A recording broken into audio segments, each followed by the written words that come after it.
Art is a truly global language that can change our perceptions about the world we live in.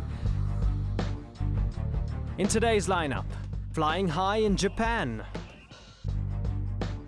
up close and personal with DNA art in Canada, and children in Colombia using tin cans for cameras.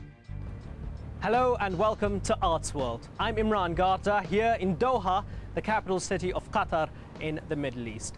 Just behind me, on the shores of the Gulf, stands a new Doha landmark, the Museum of Islamic Art. It's a jewel in the crown of Qatar's bid to become a cultural force in the region. Built on a man-made island, the Museum of Islamic Art is a place set apart for research, learning and creativity. Like much of Doha, the architecture is new and modern, but also pays tribute to its Islamic heritage.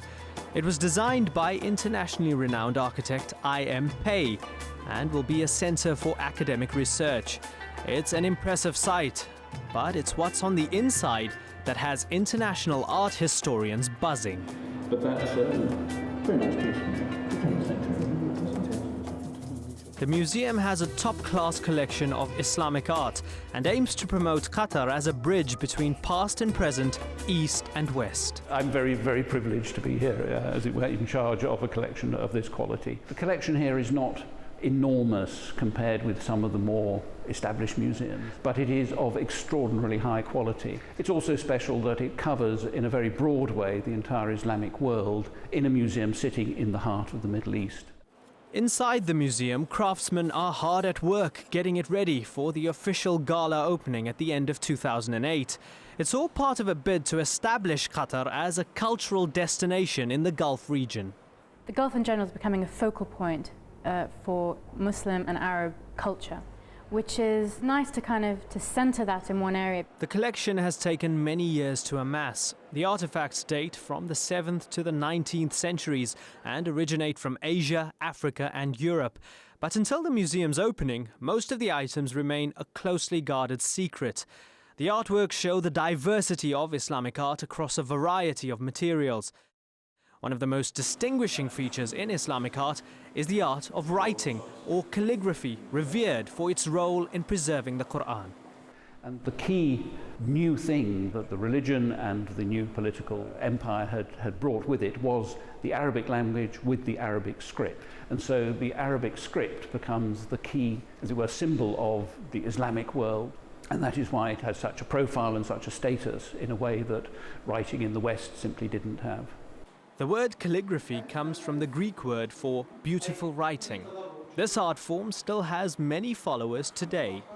Calligraphy is a very mathematical art. It's the spacing of the dots that define the size of the letters.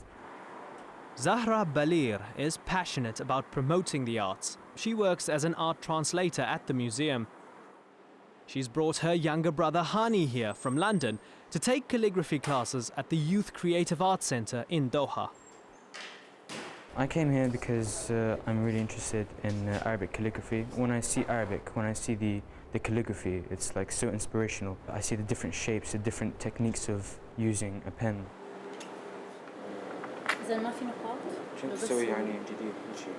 So to learn it the orthodox way, where he learns the actual skill from a master, because that's the way they learn. They have a master and then they have the apprentice. I've learned a lot, so it'll improve my art skills, hopefully. These courses are not just for native Arabic speakers, but also for expatriate residents. There is something mysterious about calligraphy, because they don't understand what is behind the beauty of the letters. Aesthetically, it's a very nice writing. It expresses a lot of things, especially thoughts. You have philosophy or poetry.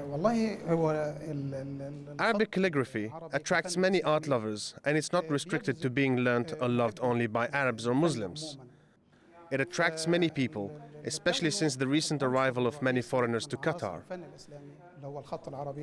Many foreigners take courses with us because of their love for this art.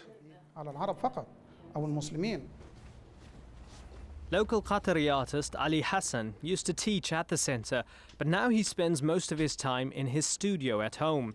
Much of his work hangs in top hotels around the city and is sold internationally. After years of traditional calligraphy, he's now experimenting with Arabic letters. I don't search for the meaning of the word. My job is to find the beauty of the Arabic alphabet. The intricacy of his former work has given way to a focus on individual letters from the Arabic alphabet. So today, with the letter Noon, I also benefit from my surroundings, from the environment I'm living in the sun, the desert, the ocean. I wish to transfer them to my work on the letter Noon.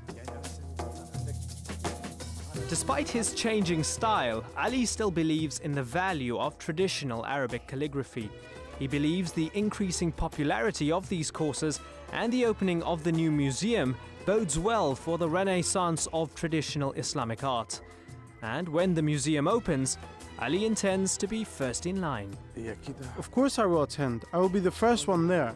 It's a chance for us and we must benefit from it.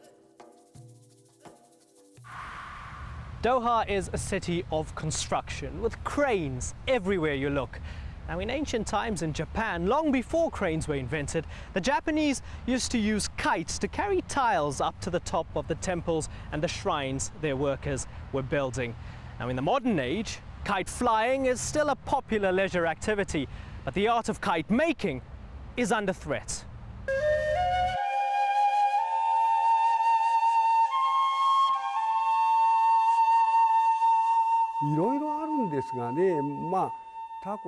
First of all, kites have to fly.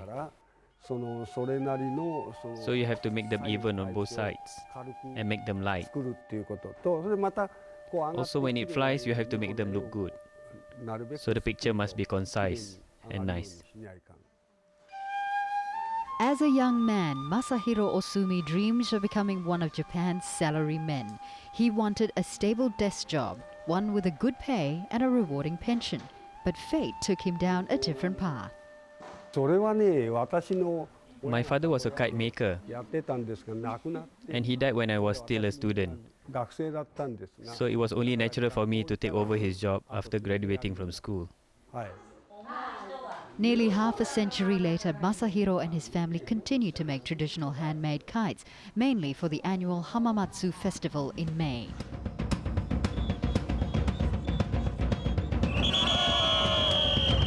The event celebrates a district family's firstborn with the launching of a kite. Proud parents commission kites costing up to $2,000. Each 3-meter wide kite is painstakingly crafted using bamboo and treated paper. The delicate kites take up to a year to construct and are eventually destroyed during the festival's ferocious kite battles.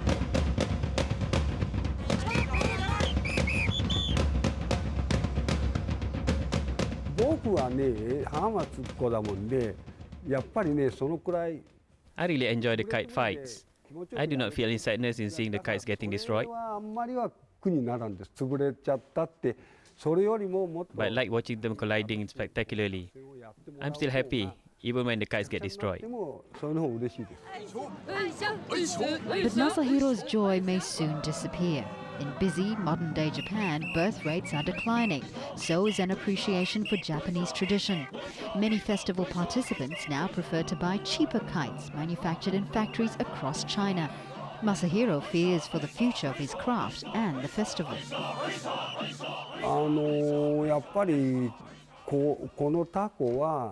It is part of festival to celebrate the firstborn of the family, something I hope will not change. And I'm hoping that my son will take over from me and keep this tradition. And it looks like the torch has already been passed down to his son Bungo, who willingly gave up his desk job to take over the family business. I remember thinking as a child that I may become a kite craftsman. And as the time passed and I became a certain age, it was kind of natural for me to start up.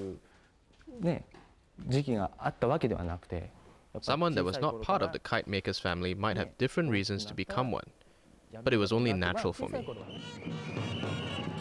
Bungo's work, however, goes beyond the studio. On festival day, he leads one of the teams made up of the Hamamatsu families. After months of preparation, it all comes down to this. Bungo's team versus more than 170 kites up in the air. What's at stake? Honor and dignity of the district and the future of traditional kite making. The team and family look on anxiously as the auspicious kite rises and falls. Are the conditions right? Will the team be successful in their launch? Eventually, the kite stays soaring in the sky, signaling a happy, prosperous future for the child and the district. Bungo too shares in the celebration, proud that the kite that he and his father had carefully made has brought so much joy. For today, at least, the traditional kites live to see another festival. But who knows how long this Japanese culture will last.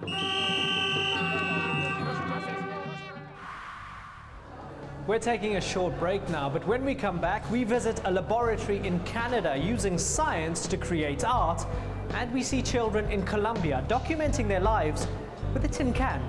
Join us again after the break.